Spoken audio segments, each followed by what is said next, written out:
semua, bertemu lagi dengan kami di YouTube channel Cognoscenti Consulting Group. Sebelumnya, perkenalkan saya Mega Dwi Handayani dan rekan saya Andrea Karunisa. Pada kesempatan kali ini kita mau membahas apa nih Kak Mega? Oke, hari ini kita akan coba membahas tentang penyederhanaan jabatan fungsional.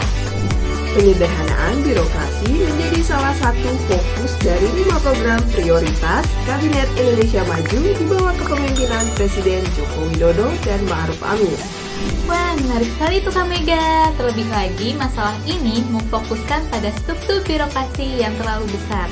Struktur birokrasi yang terlalu besar mengakibatkan sering terjadinya kesalahpahaman dalam hal koordinasi dan komunikasi, kelambanan dalam pengambilan keputusan dan kebijakan, serta birokrasi yang tidak fleksibel.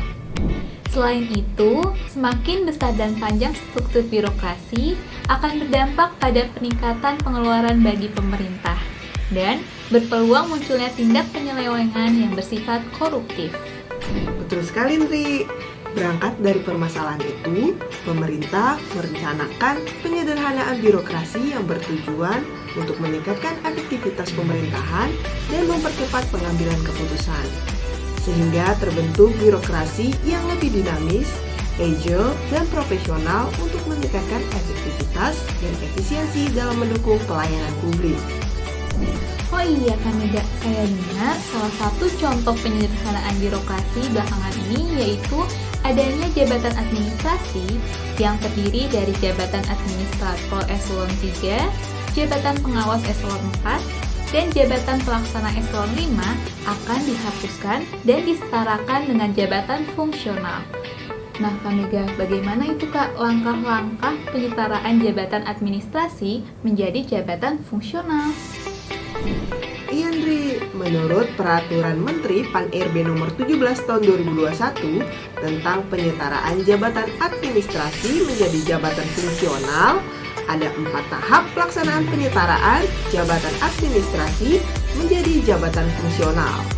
Pertama, identifikasi jabatan administrasi pada unit kerja. Yang kedua, pemetaan jabatan dan pejabat administrasi yang terdampak penyederhanaan struktur organisasi.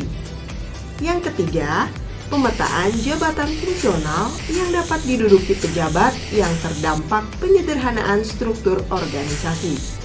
Dan yang keempat, pemetaan dan penghitungan penghasilan pejabat yang berdampak dengan membandingkan antara penghasilan pada saat sebelum dan sesudah penyetaraan.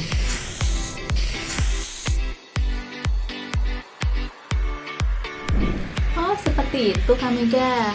Jika kita lihat dari dua sisi, penyederhanaan birokrasi ini dapat mempermudah instansi pembina dalam mengelola jabatan fungsional, seperti contohnya pelaksanaan pengadaan PNS, pengembangan kompetensi, pendidikan, pelatihan, mutasi, rotasi, dan lain sebagainya. Sedangkan Kak Mega, jika kita lihat dari sisi individu ASN, penyederhanaan birokrasi membuat alur dan tingkat karir yang lebih jelas, berpeluang untuk bisa naik jabatan jauh lebih cepat, memperoleh tunjangan yang bervariasi, dan dalam mengumpulkan angka kredit akan semakin mudah karena kegiatan yang disatukan.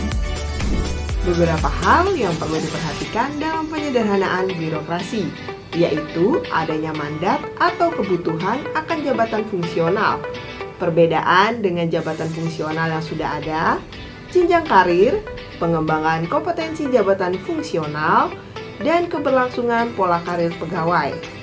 Oleh karena itu, penting dicermati bagaimana keterkaitan satu jabatan dengan jabatan yang lainnya, dan spesialisasi jabatan sehingga pola karir dalam jabatan dapat berkelanjutan.